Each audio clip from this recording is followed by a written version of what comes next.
Assalamualaikum warahmatullahi wabarakatuh. Kami dari kelompok 2 ingin mempresentasikan mikroorganisme di lingkungan tanah.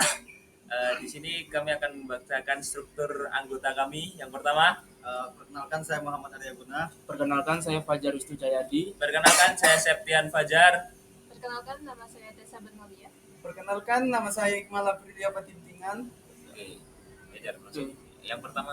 Yang pertama di sini saya akan menjelaskan tentang habitat mikroorganisme di tanah.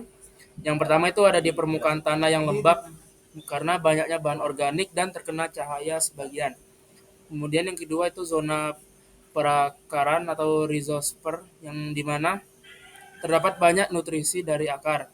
Kemudian itu ada kompos atau tanah yang busuk yang dimana itu karena banyaknya bahan organik hangat karena membusukkan.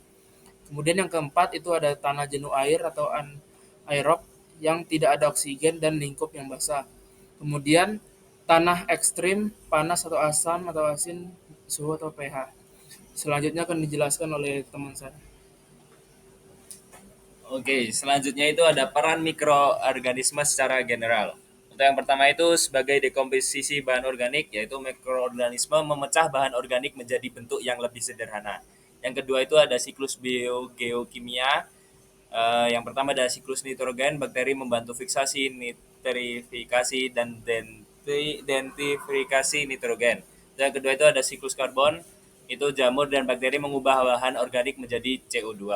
Untuk yang C itu siklus fosfor dan sulfur. Mikroorganisme melarutkan senyawa tak larut menjadi bentuk yang dapat digunakan tanaman.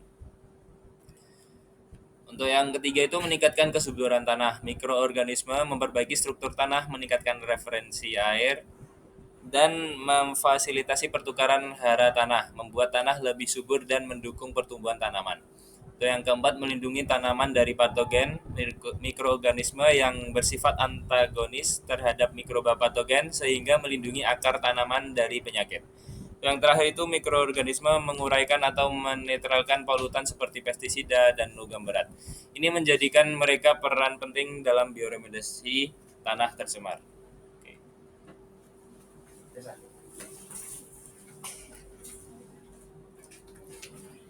Dampak positif mikroorganisme terhadap lingkungan dan tanaman. Yang pertama, membantu penyediaan air dan unsur hara untuk tanaman. Yang kedua, berperan sebagai agen biokontrol dan stimulan pertumbuhan tanaman. Yang ketiga, mengubah fosfat yang tidak tersedia menjadi bentuk yang dapat diserap tanaman. Yang keempat, mendaur ulang unsur hara dari bahan organik mati, mendukung siklus hara alami.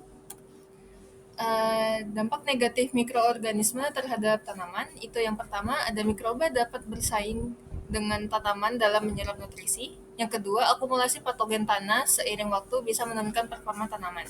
Yang ketiga, bibit tanaman lebih rentan terhadap mikroba patogen dibanding tanaman dewasa.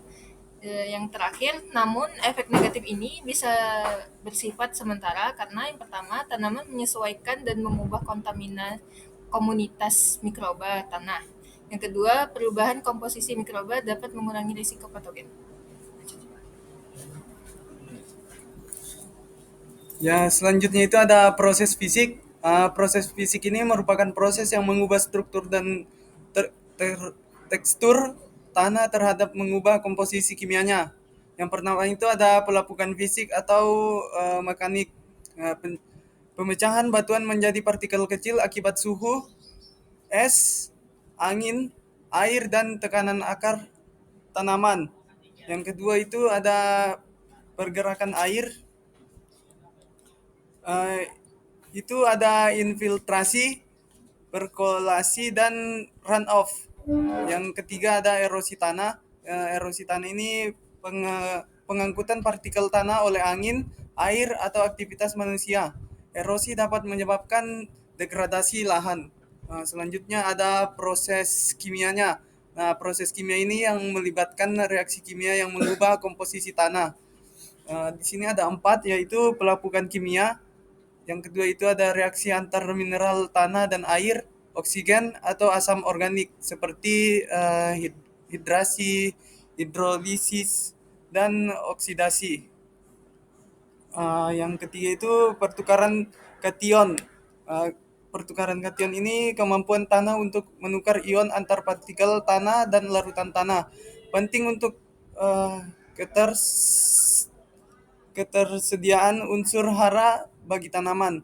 Yang keempat itu ada pelenturan dan presipitas mineral. Ini beberapa mineral larut dalam air dan bisa mengendap kembali ketika kondisi kimianya berubah. Nah, untuk selanjutnya itu saya akan menjelaskan tentang proses biologinya.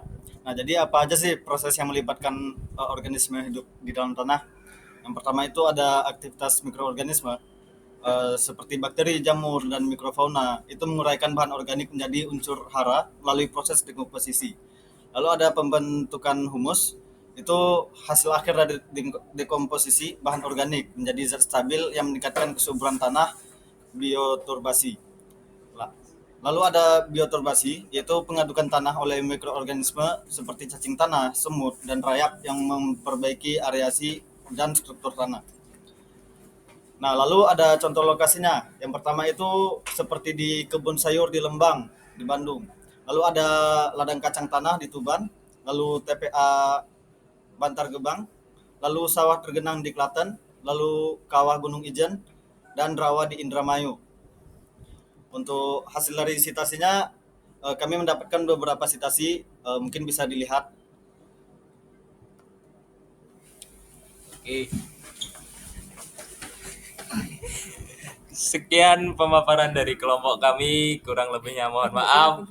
Wassalamualaikum warahmatullahi wabarakatuh.